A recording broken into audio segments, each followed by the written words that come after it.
wasaaradda maaliyadda ee dowladda federaalka Soomaaliya ayaa dowlad goboleedyada iyo maamulka gobolka Banaadir waxa ay ugu deeqday gaadiid loogu talagalay xoojinta canshuuraha dowlad goboleedyada waxaana wasiir Baylo uu sheegay in arrintan ay wax weyn ka bedeli doonto nidaamka canshuuraha ee dowlad goboleedyada ee gobolka Banaadir gaadiidkaasi ayaa waxa uu guud ahaan ka kooban yahay 14 gaari waxaana wasaaradda maaliyadda Soomaaliya ay maanta 7 kamid ah gawaaridaasi ay ku wareejisay maamulka gobolka Banaadir iyo dowlad goboleedyada kale ah Koonfur Galbeed iyo Hirshabelle gaadiidkaasi ayaa qayb ka ah lacag ka badan $500,000 Mareykanka ah oo loogu talagalay xoojinta hay'adaha canshuuraha ee heer gobol wasiirka maaliyadda Soomaaliya Cabdiraxmaan Ducaale Bayle oo wareejinta gaadiidkaasi ka hadlay ayaa waxa uu faahfaahin ka bixiyay ahmiyadda barnaamijkan ay wasaaradda maaliyaddu ay ku daadajinayso nidaamka horumarinta canshuuraha ee dalka lacagta waxay ahayd boqol kun oo la siiyay shanta gobol iyo gobolka Banaadir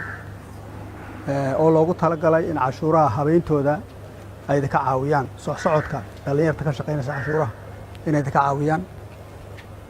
boqolkii kuna qolo walba ku soo hagaagay waxa loogu talagalay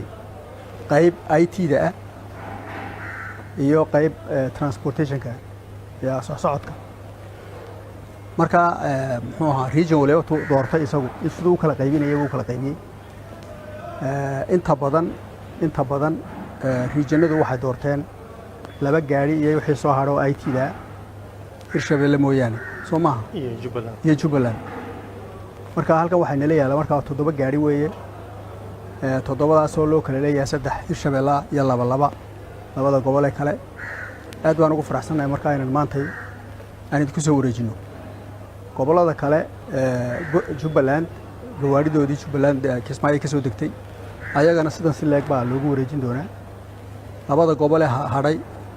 Galmudug iyo Jubbaland waxay ka soo degeen Boosaaso Puntland